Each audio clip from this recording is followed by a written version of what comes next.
Assalamualaikum warahmatullahi wabarakatuh. Nama saya Alimuddin dari MTSN 1 Mojokerto. Saya akan menjelaskan semangat kebangkitan nasional tahun 1908. Kedatangan bangsa Barat ke Nusantara pada abad ke-16 telah mengubah kehidupan di Nusantara.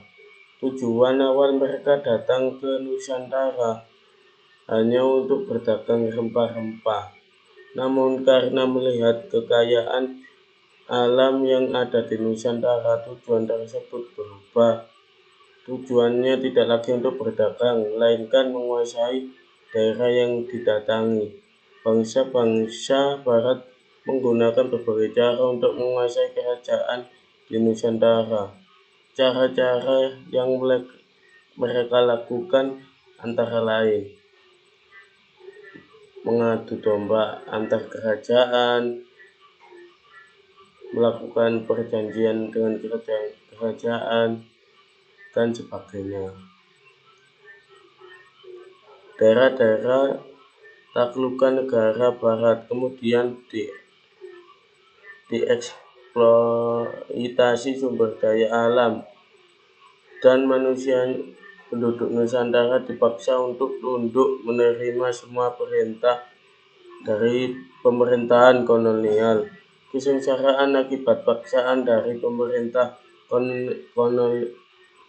kolonial menyebabkan dalam teknologi persenjataan, menyebabkan perlawanan tersebut mudah dipatahkan.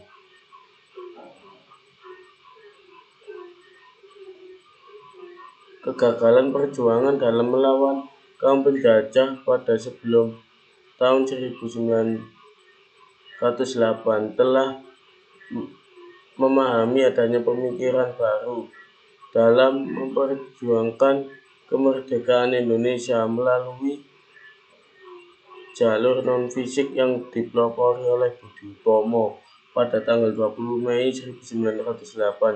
Ide dasar Budi Utomo adalah memajukan bangsa dan menumbuhkan semangat nasionalisme melalui jalur pendidikan.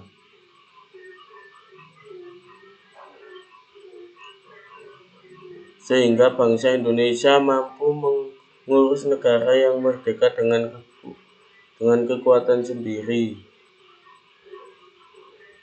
Gagasan selanjutnya mengunggah dan mendorong lahirnya berbagai organisasi seperti Serikat Islam, NU Muhammadiyah, PNI, Parkindo, dan sebagainya. Yang kedua, tokoh-tokoh kebangkitan nasional. Langsung saja, Dr. Sutomo, Budi Utomo, Wahidin Sudarbudoso, Dausdaker, Cipto Mangunkusumo, Paus Congkrominoto, Suwardi Sojenengrat, dan sebagainya. Next, faktor pendorong kebangkitan nasional 1908. Kebangkitan nasional ditandai dengan tumbuhnya nasionalisme dari para pelajar. Melalui pendidikan, para pelajar mengetahui berbagai seluk peristiwa di dunia. Kemenangan Jepang atas Rusia dan perlawanan India terhadap Inggris membuka masa para pelajar Indonesia bahwa cita-cita kemerdekaan Indonesia dapat diwujudkan. Selain itu, ada beberapa faktor yang menjadi pendorong munculnya kebangkitan 1908. Faktor intern.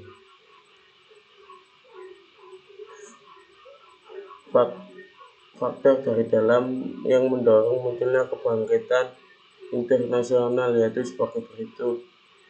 Yang pertama, penjajahan mengakibatkan terjadinya penderitaan rakyat Indonesia yang tidak terkira. Yang kedua, kenangan akan kejayaan masa lalu. Yang ketiga, lahirnya kelompok terpelajar memperoleh pendidikan Barat dan Islam dari luar negeri. Yang keempat, menyebarnya paham-paham baru yang lahir di Eropa seperti demokrasi, liberalisme, sosialisme, dan komunisme di negeri jajahan Indonesia yang dilakukan oleh kalangan pelajar.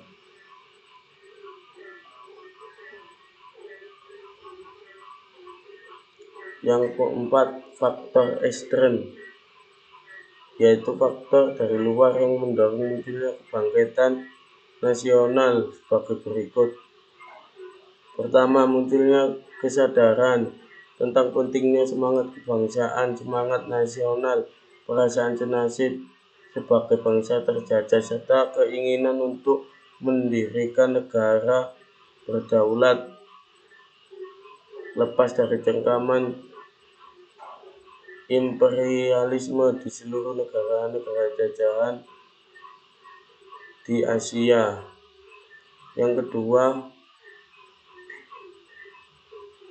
Perang Dunia 1914-1919 telah menyadarkan bangsa terjajah bahwa negara imperialis telah berperang di antara mereka sendiri.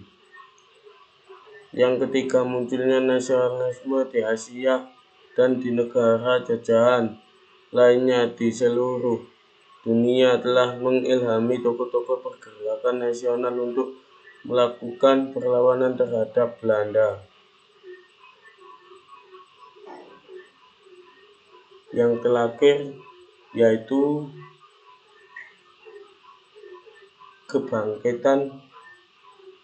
makna kebangkitan nasional ialah masa di mana bangkitnya rasa semangat persatuan dan kesatuan dan nasionalisme serta kesadaran untuk memperjuangkan kemerdekaan Republik Indonesia yang sebelumnya tidak pernah muncul selama penjajahan Belanda Jepang. Itu saja, kurang lebihnya mohon maaf.